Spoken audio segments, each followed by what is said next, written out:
He didn't even look ashamed when he asked me, just sat there at the kitchen table like he was asking me to pass the salt and said, "So, who do you want to live with, your mom or me?" And the question hung in the air so heavy I swear it felt like it was pressing down on my chest, because 2 days earlier I had found out he'd been sleeping with his coworker for almost a year, and now our family was imploding. My mother walking around the house like a ghost with red eyes and clenched teeth. My younger sister locked in her room pretending everything was fine, and my father acting like this was all just some unfortunate scheduling inconvenience we needed to calmly work through, like a canceled flight instead of the total collapse of our home. I remember staring at him across that table, noticing stupid details like the coffee ring he'd left on the wood and the way his phone screen kept lighting up face down beside his mug, knowing without even seeing it that it was probably her again, the woman whose name I couldn't hear without feeling physically sick. He said it like it was some kind of practical decision, like I was choosing between colleges instead of choosing which parent's pain I was going to validate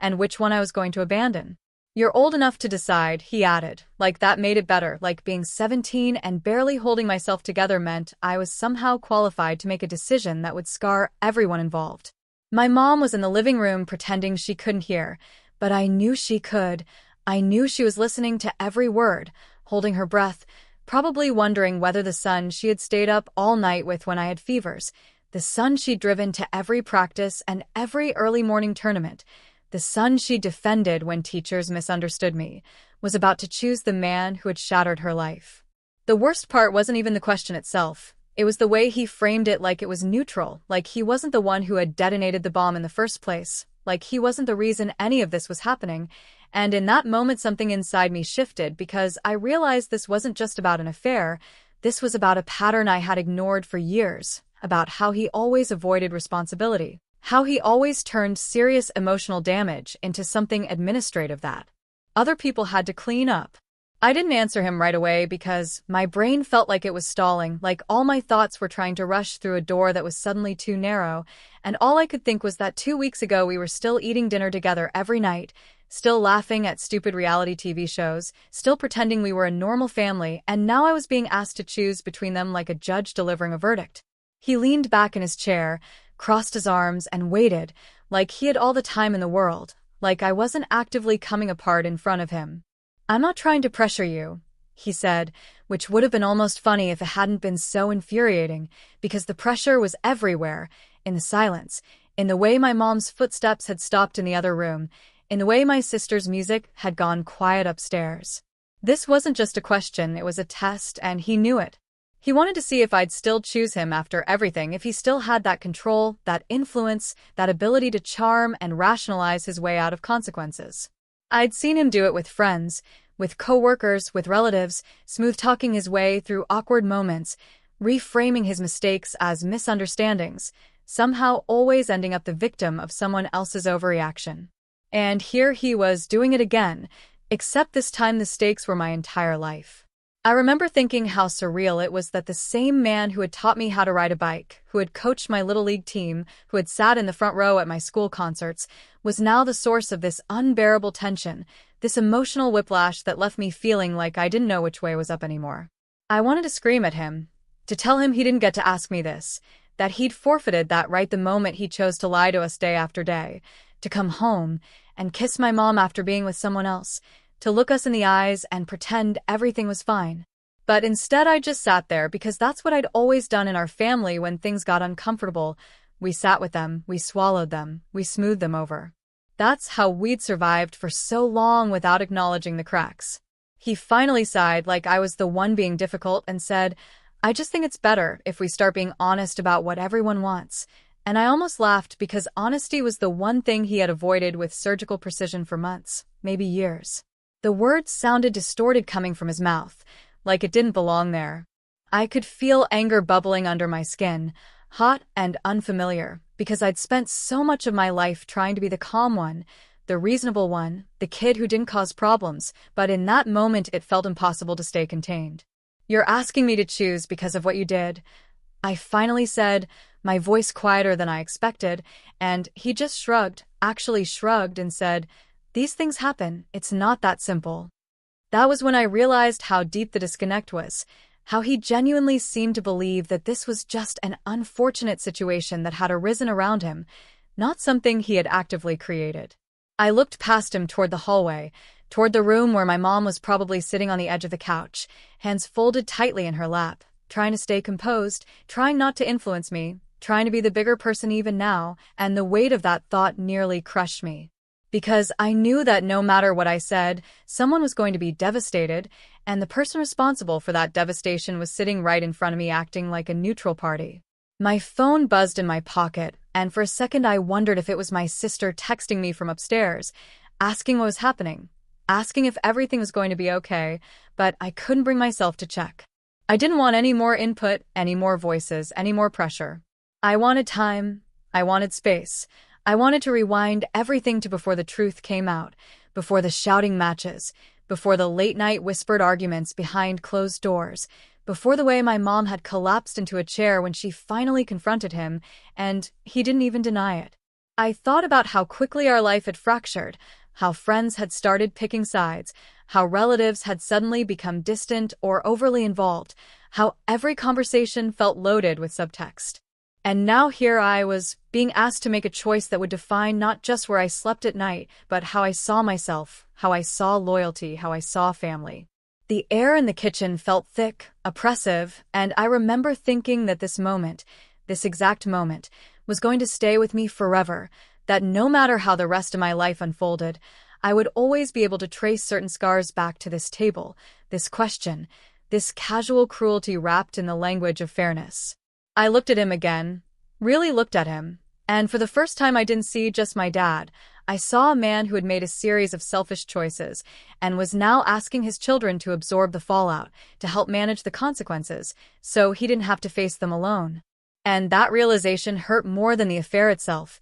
because it meant that the person I thought I knew, the person I had defended in my mind for years whenever something felt off, was not who I had believed him to be. The silence stretched on, and he opened his mouth like he was about to say something else. Maybe another gentle-sounding justification, maybe another attempt to frame this as a reasonable discussion between equals, and I knew that whatever came next was going to change everything. It's strange how a single question can echo backward through your entire childhood once you finally start looking at it honestly. Because after that moment in the kitchen, I couldn't stop replaying memories I'd always brushed off, re-examining them like evidence I'd been too loyal to analyze before, and suddenly the picture that emerged of our family wasn't the stable, loving one I'd always told people about, but something far more fragile and carefully managed, something that had depended almost entirely on my mom's emotional labor and my willingness to believe the best about my dad, even when the signs were right there.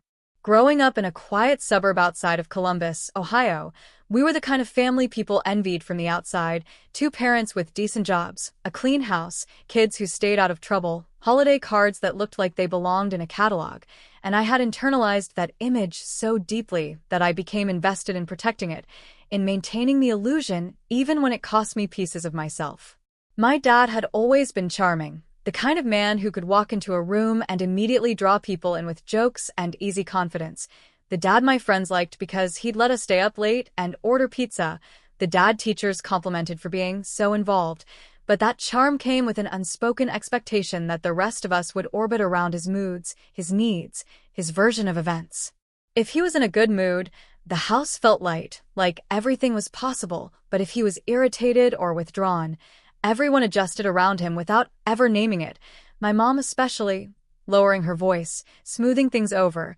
subtly redirecting conversations, so nothing would set him off. As a kid, I thought that was normal. That's just how families worked, that you avoided topics that made people uncomfortable, that you didn't push too hard when someone shut down, that you learned to read the room and adapt, and I became good at it, almost too good, developing this hyper-awareness of emotional shifts that I wore like a skill when in reality, it was more like a survival mechanism. There were moments even back then that should have stood out as warnings, like the way he'd forget promises, and then somehow convince you he'd never made them, the way he'd take credit for things my mom did, and then laugh it off if she corrected him, the way disagreements always ended with her apologizing even when she'd done nothing wrong, but I filed those moments away as quirks, as the imperfections every family had. When I hit my teenage years, The emotional distance started to widen in ways I didn't have the vocabulary to describe yet, and he became more of a presence than a participant, physically there but mentally somewhere else, scrolling endlessly on his phone,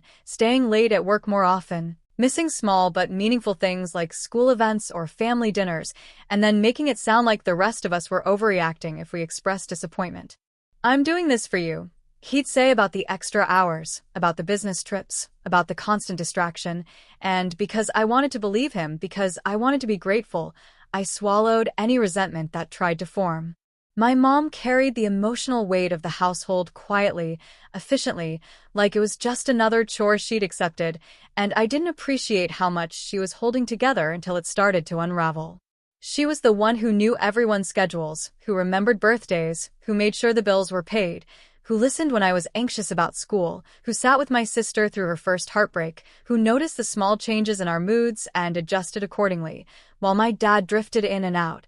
offering big gestures when it suited him and retreating when things got too real. At the time, I told myself he was just stressed, that adulthood was complicated, that this was what responsibility looked like, but now I can see how often his stress became an excuse, a shield he used to avoid deeper engagement, to avoid difficult conversations, to avoid accountability. The manipulation wasn't always obvious. It was subtle, woven into everyday interactions, like the way he'd frame my mom's concerns as nagging in front of us, planting the seed that she was being unreasonable, or how he'd joke about being outnumbered in a house full of women, turning genuine emotional needs into punchlines. There were times he'd confide in me about frustrations with her that felt inappropriate for a kid to carry, venting about money, about her tone, about how he felt unappreciated, and I'd sit there trying to be supportive, trying to be the good son, not realizing I was being slowly positioned as an emotional ally against my own mother.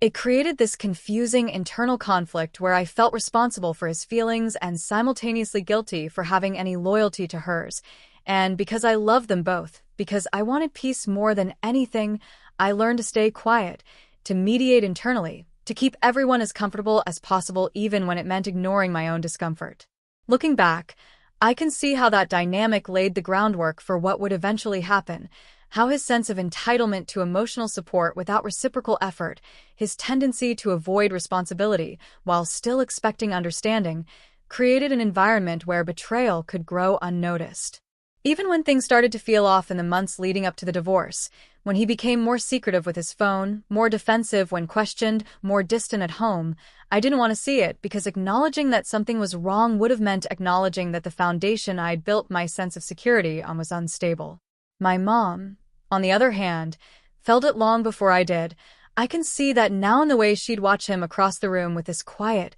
searching sadness, in the way she'd ask gentle questions he brushed off, in the way she'd start sleeping closer to the edge of the bed like she was already preparing for emotional distance.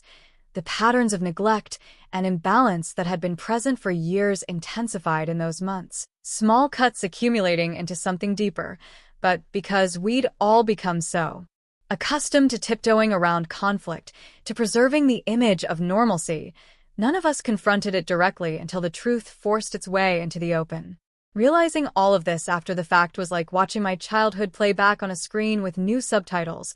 Every interaction recontextualized, every dismissed feeling suddenly validated, and it made the question he'd asked me in the kitchen feel even heavier, because it wasn't just about choosing between two parents in the aftermath of an affair. It was about choosing whether I was finally going to acknowledge the reality of who he'd been all along or continue protecting the version of him I'd spent years believing in, the version that had felt safer, easier, more convenient than the truth. The more I started pulling at the thread of memory, the more everything unraveled, and by the time I got to the weeks before the affair came out, I could see the manipulation and emotional imbalance so clearly it was almost nauseating, like suddenly realizing a smell had been in the room all along, and you'd just gone nose-blind to it. There had been a shift in my dad that summer, subtle at first, then undeniable, and it showed up in ways that were easy to dismiss individually but impossible to ignore when you looked at the pattern as a whole. He started going on these long work walks in the evenings, saying he needed the air to clear his head, disappearing for an hour or more while my mom and I cleaned up dinner and my sister did homework at the table. At the time, I thought it was healthy, responsible, Even admirable, this idea that he was taking care of himself. But I remember the way my mom would watch the front window after he left, not obviously, not in a dramatic way, just this quiet stillness that would settle over her shoulders like a weight. When he came back, he'd be lighter, almost buoyant, smiling at his phone before sliding it into his pocket, and I didn't want to know why. There were new habits too, things that didn't fit the man I thought I knew, like suddenly caring about his appearance in a way he never had before, buying new clothes, changing his cologne, spending more time in the bathroom getting ready, even on days he claimed he was just working late. My mom noticed all of it, I know she did, because she started asking gentle questions, not accusatory, not dramatic, just trying to understand, and every time she did he'd respond with irritation that felt completely out of proportion to what she'd asked. "Why are you interrogating me?" he'd snap, or "Can't I just have some privacy?" And I remember how quickly she'd retreat after that, apologizing, softening, trying to smooth over a conflict she hadn't actually caused. Watching that dynamic play out over and over again was like seeing a slow erosion of her confidence, her sense of security, her belief that she was allowed to ask for honesty in her own marriage. He had this way of reframing things that made you question your own perception, like when he'd cancel plans last minute and then act hurt that we seemed disappointed, accusing us of being ungrateful for all he did, turning a simple emotional response into an indictment of our character. There was one night in particular that sticks with me, where my mom had cooked his favorite dinner because he'd promised he'd be home on time, and when he texted at the last second saying he'd be late again, I saw something in her face just break, not dramatically, not in tears, just this tiny collapse of hope that she tried to hide by immediately packing the leftovers into containers. When he finally came in hours later, he didn't even acknowledge the effort she'd made, just grabbed a drink and started talking about how exhausting his day had been, and when she quietly mentioned the dinner, he sighed like she was inconveniencing him and said, "You know my schedule's crazy right now. Why do you set yourself up for disappointment?" The way he said it placed the blame entirely on her, as if her wanting to share a meal with her husband was some unreasonable expectation. At the time I'd felt a flicker of anger, but I'd buried it, because confronting it would have meant confronting him, and that wasn't something I'd ever really learned how to do. There was also this increasing emotional intimacy he sought from me that I didn't understand until later, conversations late at night when he'd sit on the edge of my bed and talk about how lonely he felt, how he and my mom had grown apart, how he sometimes felt like no one really understood him. He never explicitly said anything inappropriate, never crossed a line that was obvious, but he blurred boundaries in a way that put me in the position of emotional confidant, and I felt honored by it at the time, like I was being trusted, like I was mature enough to handle adult truths. Now I see how unfair that was, how he was offloading his emotional needs onto his child while simultaneously withholding those same needs from his wife,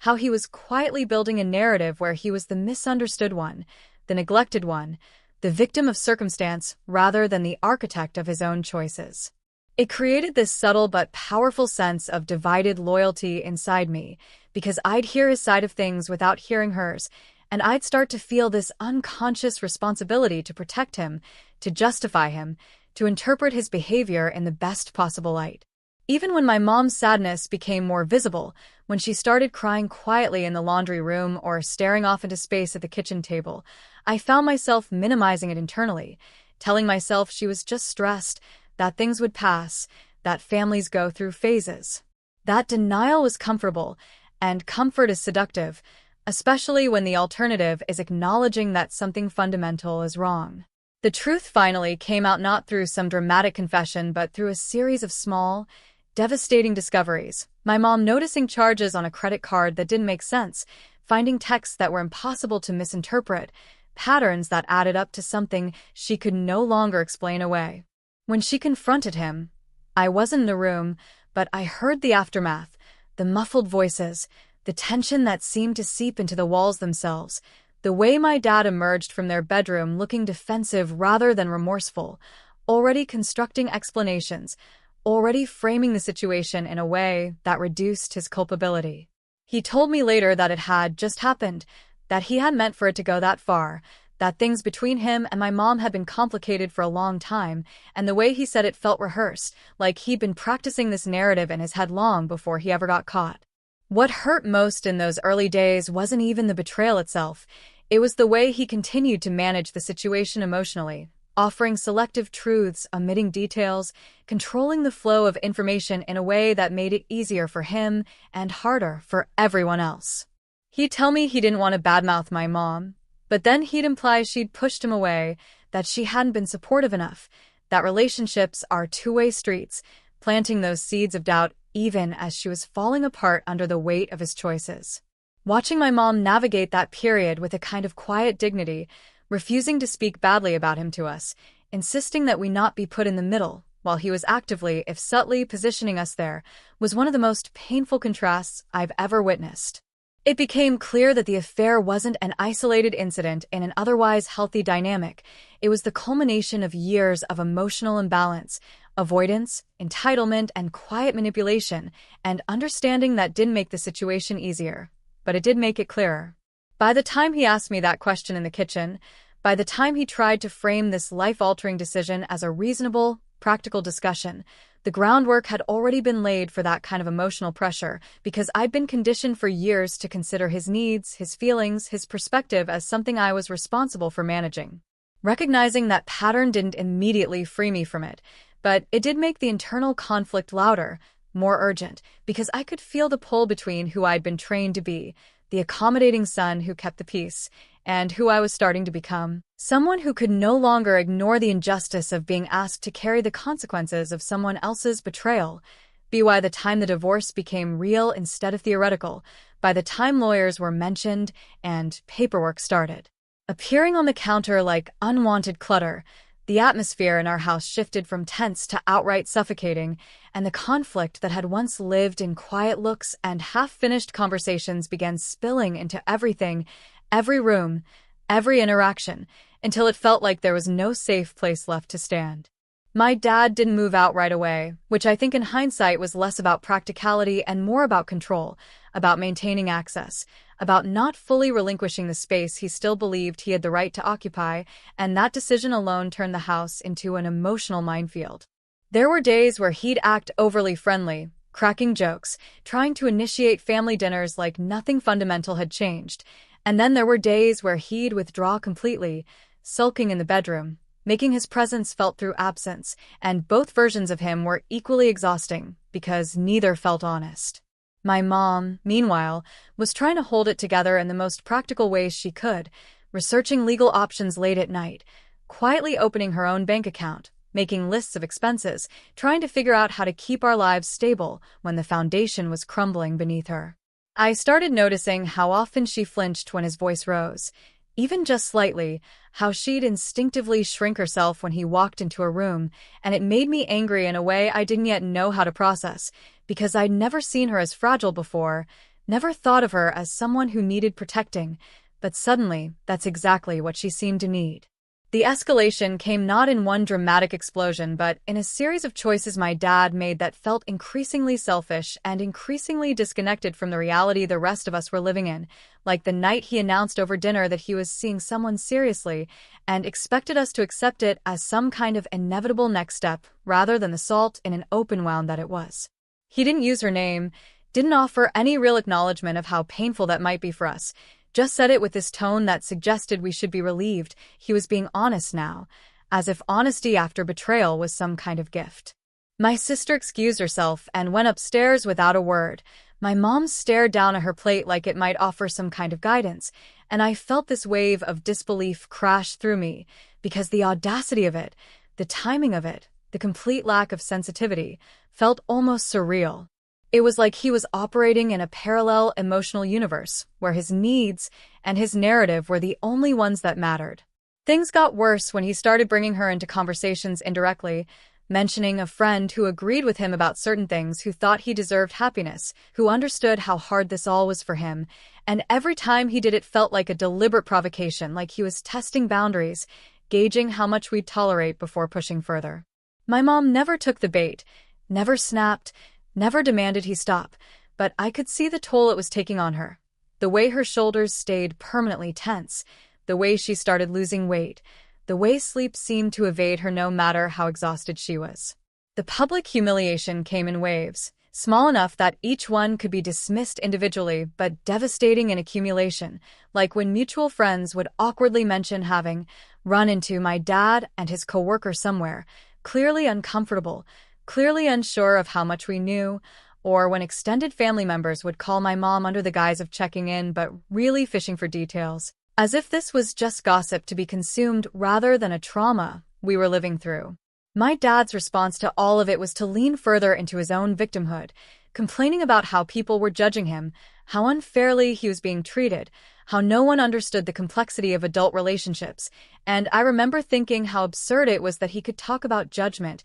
when he'd shown so little regard for the people most directly impacted by his choices. The financial damage started surfacing around the same time, details my mom tried to shield us from but couldn't fully hide, like the discovery that he'd used joint credit cards for expenses related to the affair, dinners, gifts, hotel rooms, all quietly draining resources that were supposed to support our family, and the betrayal of that felt almost worse than the emotional infidelity, because it was so concrete, so indisputable, so clearly a prioritization of his desires over our stability. Watching my mom sit at the kitchen table going through statements with red-rimmed eyes, calculator in hand, trying to make sense of numbers that no longer added up, is an image that still sits heavy in my chest because it represented the tangible cost of his choices in a way nothing else had. When confronted with this, he didn't apologize in the way you'd expect, didn't express genuine remorse. He justified, he minimized, he reframed, saying things like,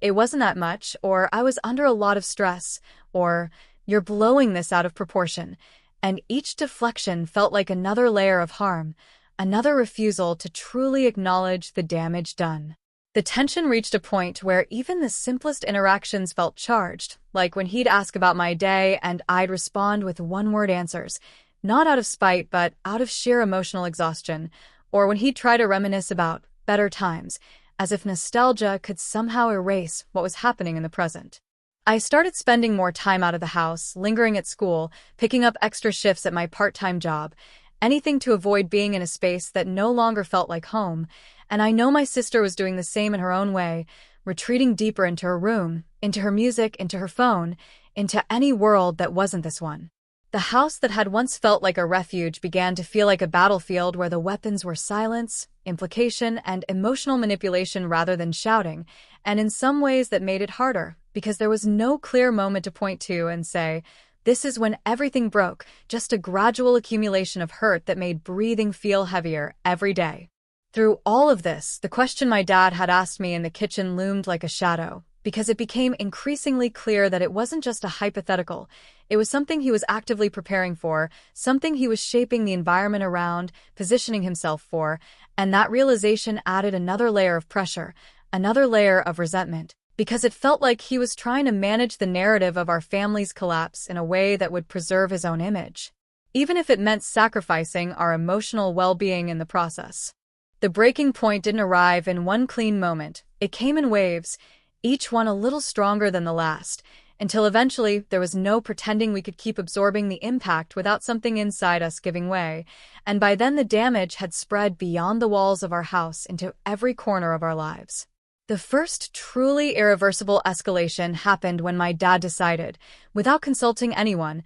that he was going to introduce his girlfriend to us because, in his words, he didn't want to live a double life anymore, as if the burden of secrecy had been the primary injustice in this situation. He announced it casually one afternoon while my mom was at work, as if he'd timed it that way intentionally, sitting on the edge of the couch while I was halfway through homework and saying,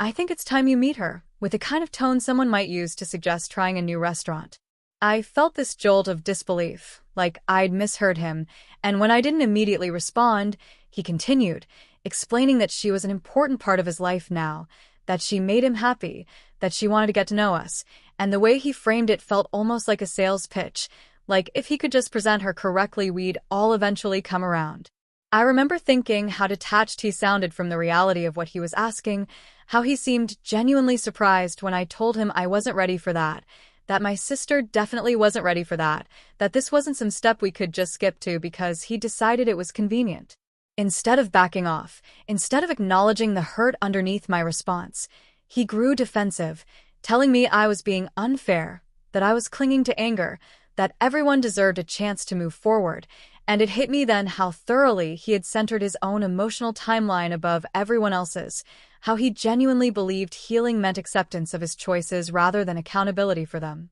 A few days later, I found out he'd already been seeing her in public around town, taking her to places we used to go as a family, our favorite diner, the little coffee shop downtown, even the park where we'd spent countless weekends when I was younger, and the idea that other people were watching them in spaces that still felt sacred to me made my stomach twist in a way I couldn't quite describe. It wasn't just jealousy or anger, it was a sense of being erased, of having our shared history overwritten by something that felt cheap and disrespectful. The humiliation deepened when friends of mine started mentioning,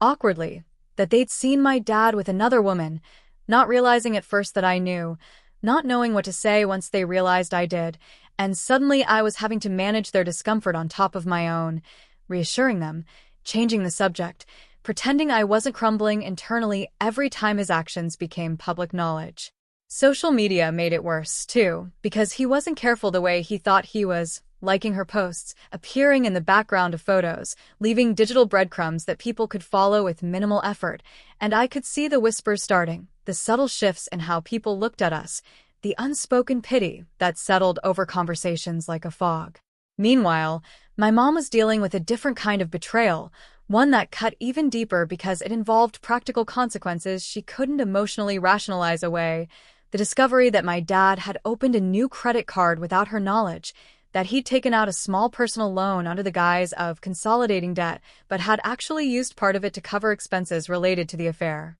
When she confronted him about this, it wasn't explosive in the way you might imagine. There was no screaming match, no dramatic showdown, just this quiet, devastating conversation I overheard from the hallway where she asked him how he could justify using family resources for something that was actively destroying the family, and he responded by saying he hadn't thought it was a big deal, that he'd pay it back eventually, that everyone makes financial mistakes. The way he said mistake, in reference to a series of deliberate choices, felt like a slap in itself, and I watched from a distance as my mom seemed to shrink inward, absorbing yet another layer of disrespect without raising her voice. The emotional manipulation intensified as the stakes grew higher because the closer we got to actual separation, the more my dad seemed to shift into damage control mode, not for our sake, but for his own image. He started telling extended family members a carefully curated version of events, emphasizing how mutual the divorce was,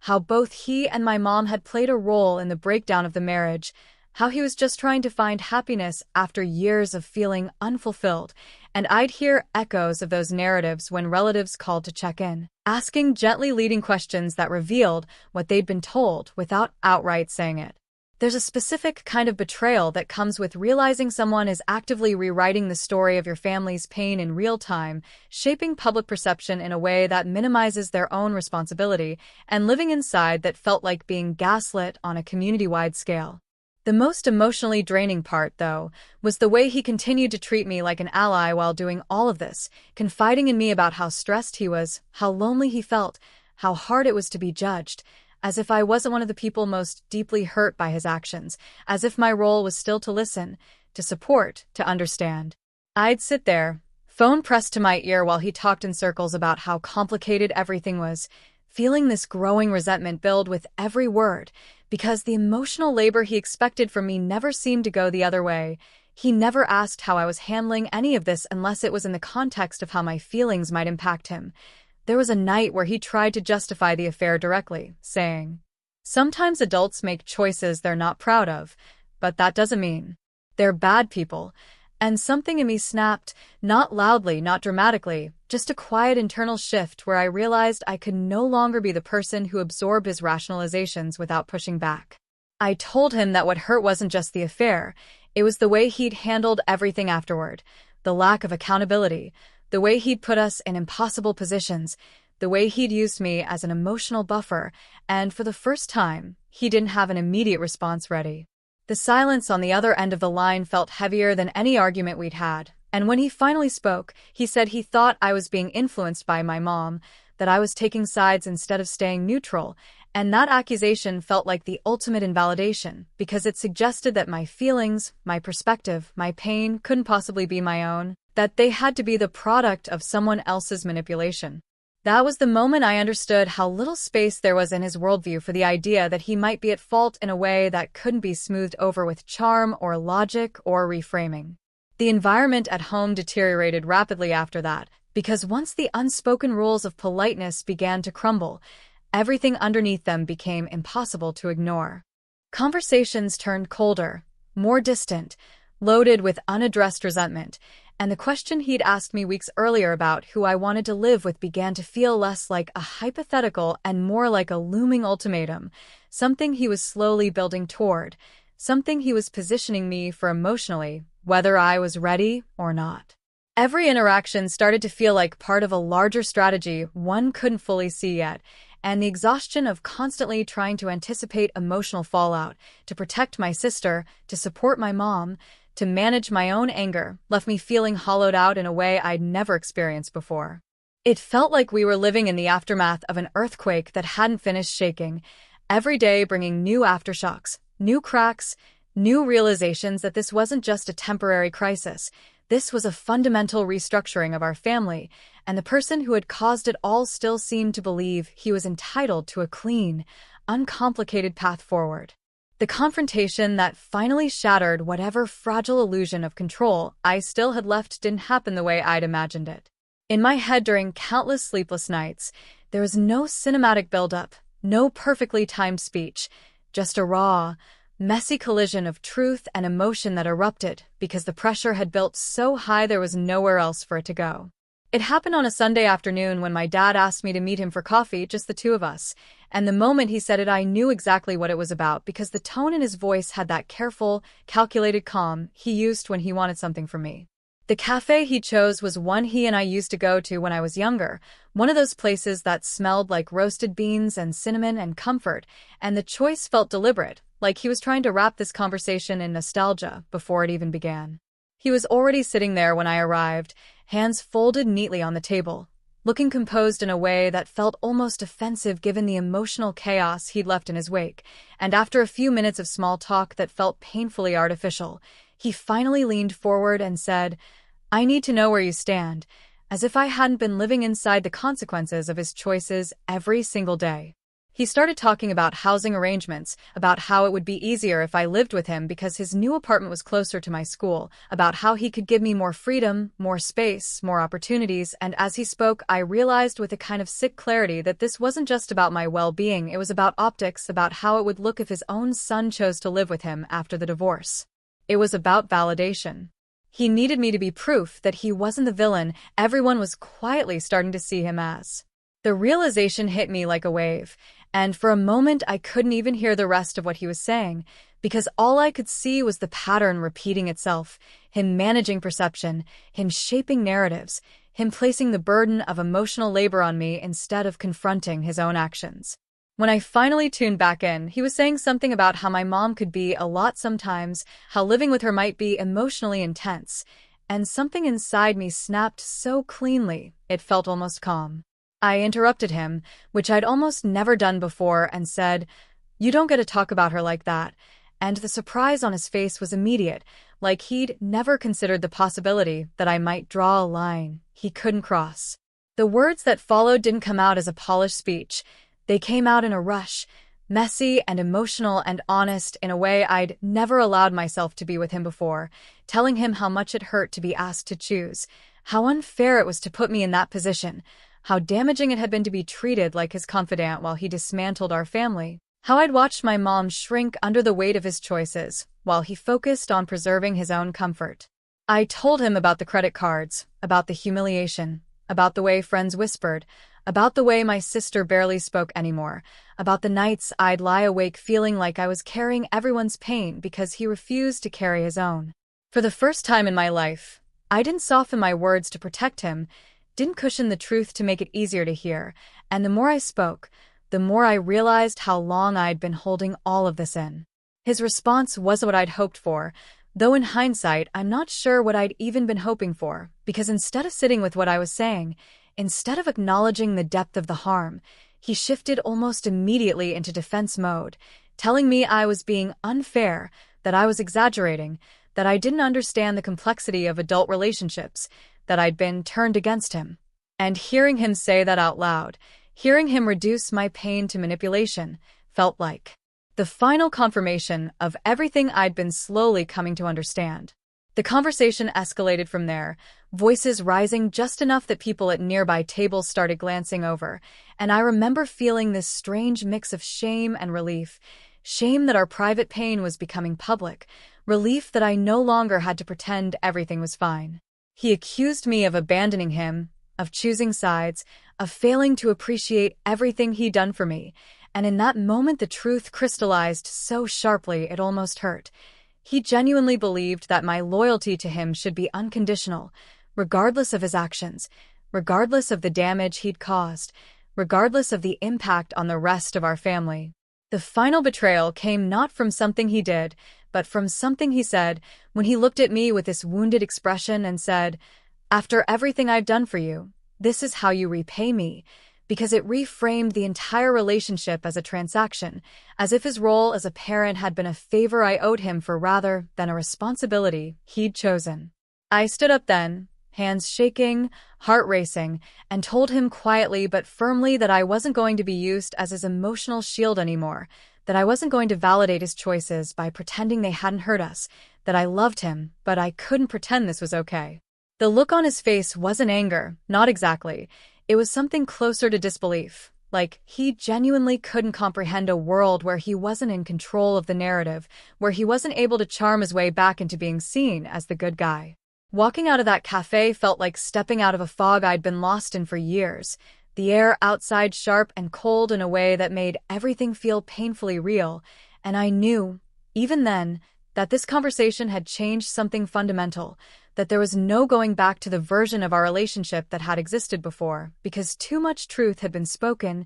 too many illusions shattered. When I got home and told my mom what had happened, there was no dramatic reaction, no tears, just this quiet, profound look of understanding in her eyes, like she'd been waiting for this moment without ever pushing me toward it, and that quiet solidarity, that absence of manipulation, that simple respect for my autonomy, made the contrast between them clearer than anything else ever could.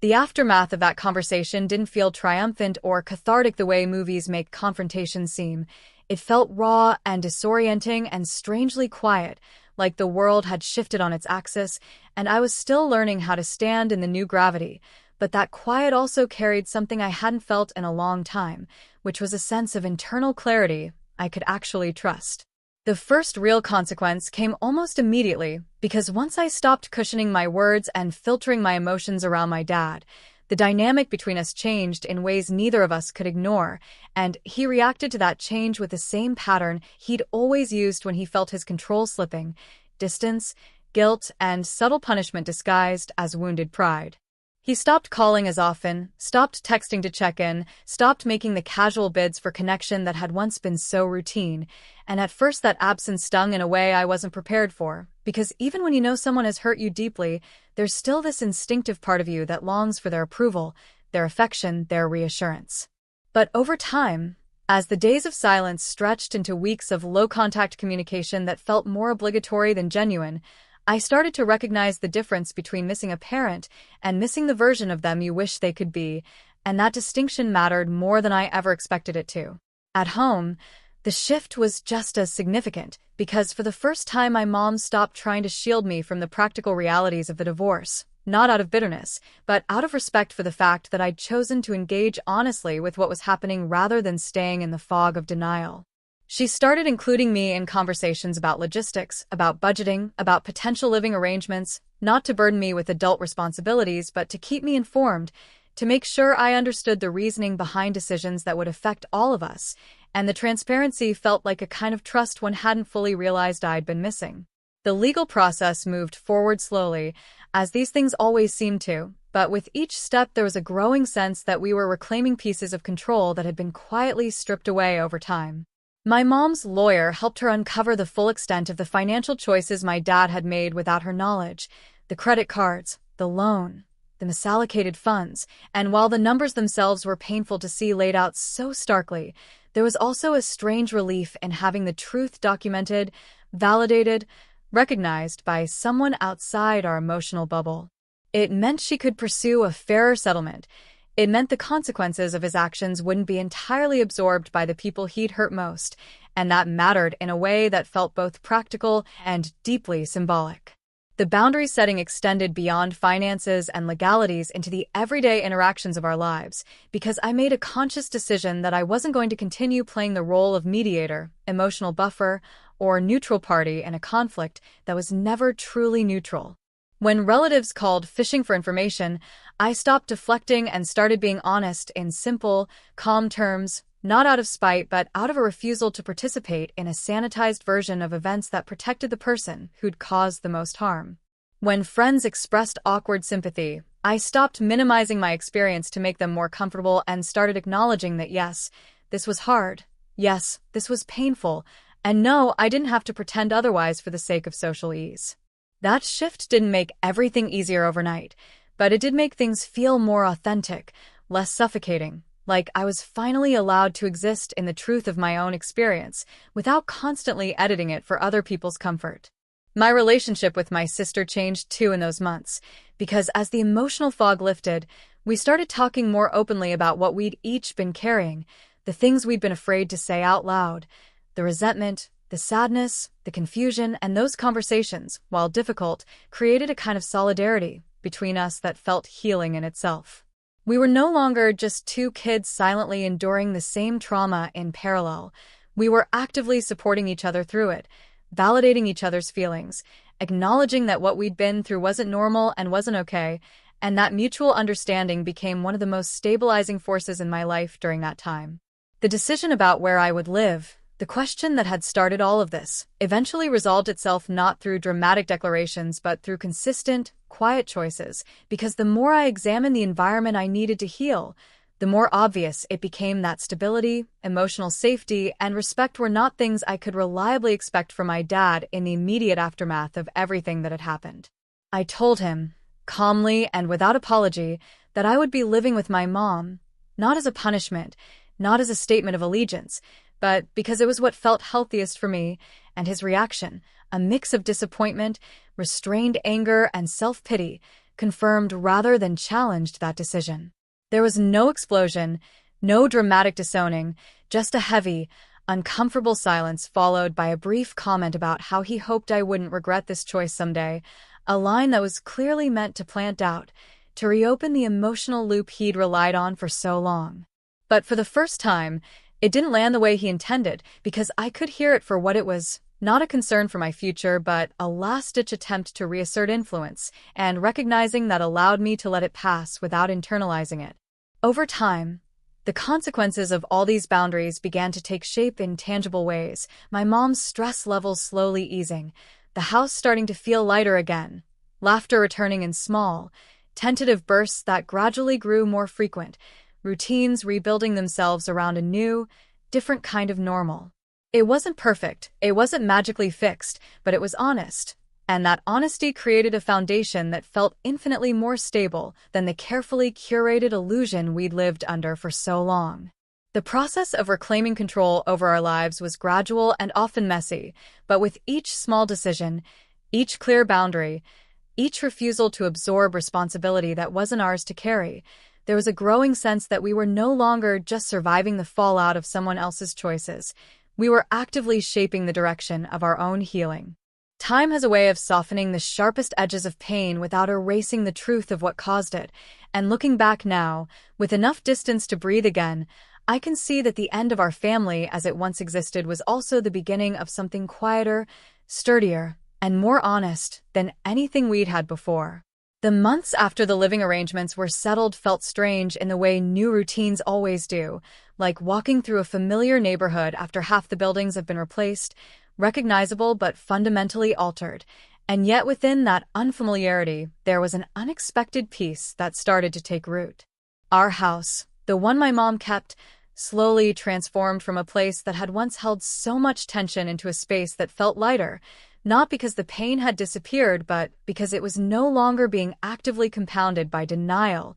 manipulation, or emotional instability. We ate dinner together more often again, Not the forced, performative dinners of before, but simple meals where conversation flowed naturally, where silence wasn't loaded with unsaid accusations, where laughter, when it happened, felt genuine instead of like something we were trying to convince ourselves was still possible. My sister, who had spent so long withdrawn and guarded, started to re-emerge in small but meaningful ways, sharing music with me again, sitting in the living room instead of isolating herself in her room, making jokes that felt like glimpses of the kid she'd been before everything fractured. Watching her heal didn't erase the guilt I still carried about not having protected her more when things were at their worst, but it did remind me that resilience doesn't always look dramatic, that sometimes it shows up quietly in the choice to keep engaging with the world even after it's hurt you. My mom's transformation was slower but deeper, like roots strengthening underground where you can't immediately see them, but you can feel the difference in the stability above.